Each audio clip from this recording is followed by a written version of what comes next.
You just watched one of the videos that I chose to describe George Washington's rules of civil civility and decent behavior. The reason I chose that video is because military personnel take his rules to the next level, and a lot of people, which we call civilians, in the military world, do not take his rules into consideration as a way of life like the military do.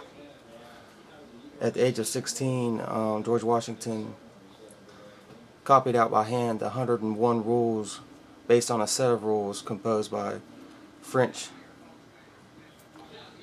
Jesuits. I guess that's how you pronounce it. In 1595, he did this as a penmanship assignment for school.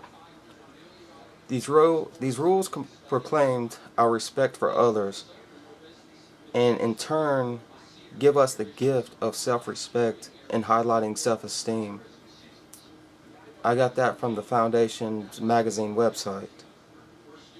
George was instructed not to jiggle his legs, drum his fingers, jaw his nails, or shift restlessly. He was advised to let your countenance be pleasant, but in a serious matter, somewhat grave. That is basically a serious statement to me, because the military pressures us to do this not only in boot camp but in a way of life, in different ceremonies that we do, and it becomes a way of life for military people. And that's one big reason military members are not understood, and a lot of military people get into a lot of fights because we're not understood as individuals in our interpersonal communication skills, because we're taught at a higher level than a regular civilian would be. These rules gave George practical instructions in self-control, composure, discretion, modesty, and knowledge of place that were essential for a young man of uncertain prospects making his way in a hierarchical world. These rules had assisted him in gaining friends at the highest level of the colony society and government, and in reforming the behavior of his subordinates, in earning their loyalty and respect, and garnering praise from the British, regardless with whom his regiment served. The rules also assisted him in winning elections to the House of Burgess in 1758, the following year in marrying one of the richest widows in British America. His pleasing manners, together with his handsome looks and impressive physique, helped him rise socially, economically, and politically, which is another aspect that military gives their members. They drill this so hard into us in boot camp that it becomes a way of life. We never forget it, and when we get out of the military, it stays with us. And in my opinion, we become better people, and our families become better people. Some can't live with us, some can't live without us, but all in all, just about every military member that I know is successful because of these type of rules and living by these rules.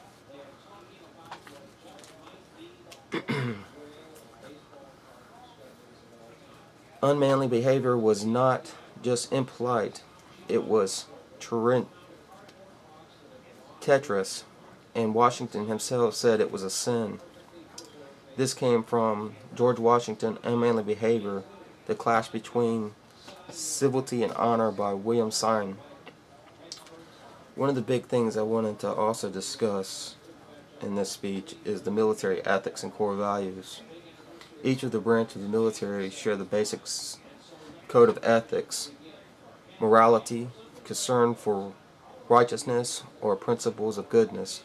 Each member of the military owes a debt of gratitude of their country to those who came before them and their chain of command. The Air Force, serve before self.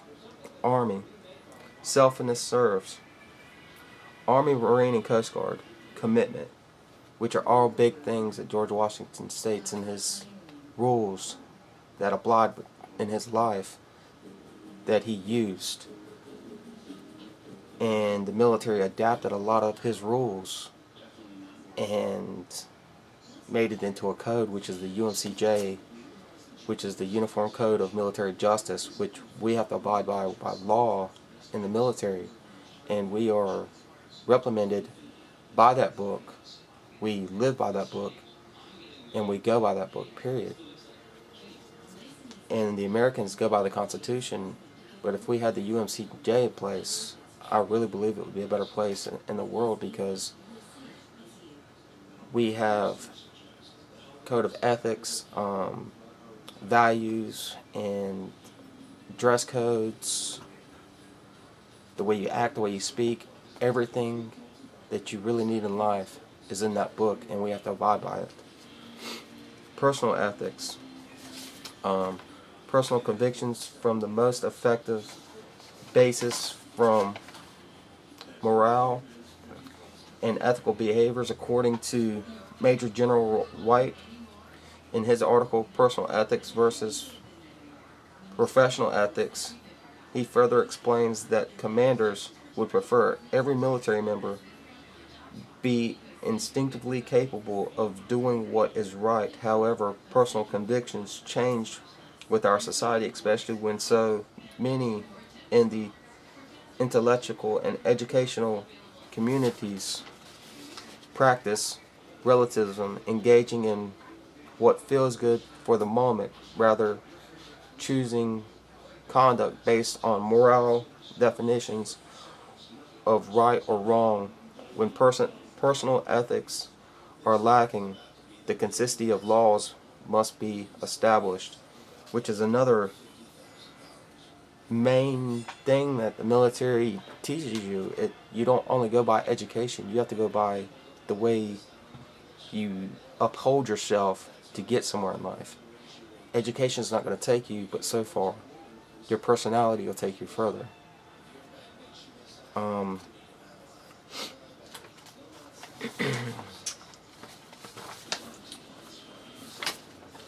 The battlefield ethics. Behavior and ethics in the course of war are complex and may become blur on the battlefield. If it were not for high standards of the U.S. military, its codes of conduct and military laws, primarily soldiers are obligated to protect their fellow soldiers, our nations, the Constitution, and civilians. The military code of ethics even requires the capture of enemies, and detainees receive first aid, food, and basic human needs, such as food and water.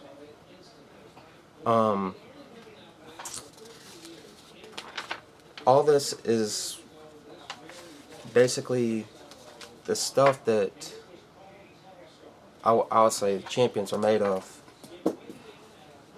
The Coast Guard has their own core value system, which is what I had to abide by on top of everything else.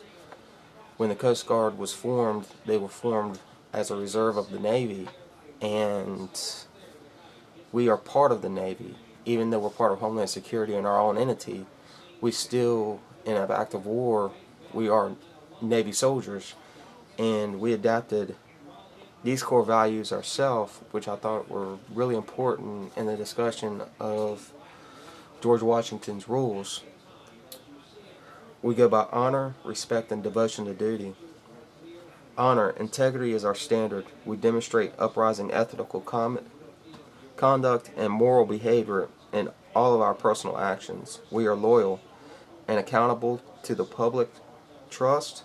Honesty means being forthright and truthful when we interact with others in the performance of our assigned tasks.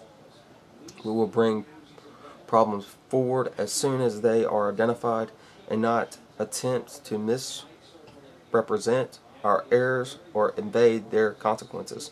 We must always own our mistakes as well as our success and demonstrate good faith in our efforts to learn from them.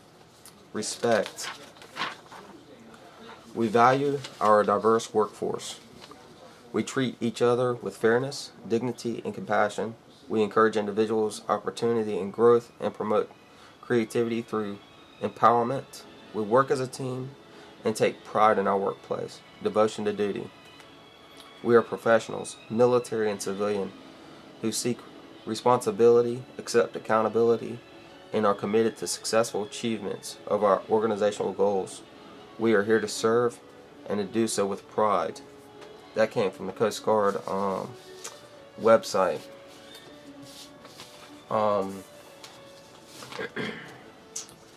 I chose these rules specifically from George Washington. The first one, every action done in a company ought to be with some sign of respect to do those that are present. The fifth one, if you cough, sneeze, sigh, or yawn, do it not loud, but privately. And speak not in your yawning, but put your handkerchief or a hand before your face and turn aside. That shows respect. The first one is respect the people around you. 6. Sleep not when others speak. Sit not when others stand. Speak not when you should hold your peace. Walk not on when others stop. That's just like military formation. We're taught when one stops, we stop. Because you never know if that next step could kill you. It's all out of respect, out of instinct. A person might have an instinct not to go any further, and we should respect that person's walking. It's just like when someone's walking and they're talking. If they stop, you stop and listen. If they walk and talk, you walk with them. It's all out of respect of that person.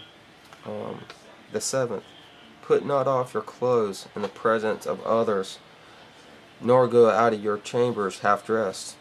Just like boot camp, you're taught to be dressed at all times. We go to bed in our clothes. We wake up in our clothes. The only time we take them off is when we're behind closed doors. But we're not in presence of others except for the other guys. But when we're in contact with our command, we never are undressed, because that shows a disrespect. It don't show dignity of that person. It disrespects who you are. And when you disrespect who you are, the people around you are not going to respect you for who you are. The 40th, strive not with your superior in an argument, but always submit your judgment to others with modesty. That goes along with the UMCJ. Don't argue with your superiors.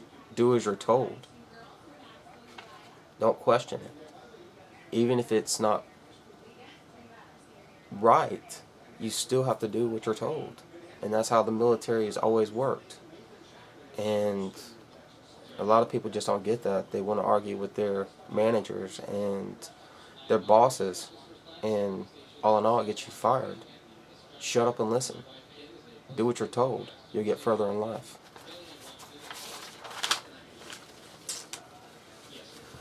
Basically, the conclusion that I'm coming to is it is important to maintain these rules in our culture, because if we lose what we have learned, we will repeat our past. We will disrespect any and everyone, and there will be no order in our lives. Wars, fights, chaos will run rapid in our streets, because these rules might sound silly, but they keep us sane and keep respect and order in our world. We can improve on all these rules and standards by practicing them, just like as the military members and men and women do, they have to go through boot camp to learn these ways. So people will have to learn these ways just like the military people do and put them to use. If we don't practice these rules, then we can't use them in life. Every person is taught to be a person who respects one another. If we keep those teachings and keep them in mind and practice them, we will perfect them. Do unto them as you want done unto you is the best way to sum this up. Thank you.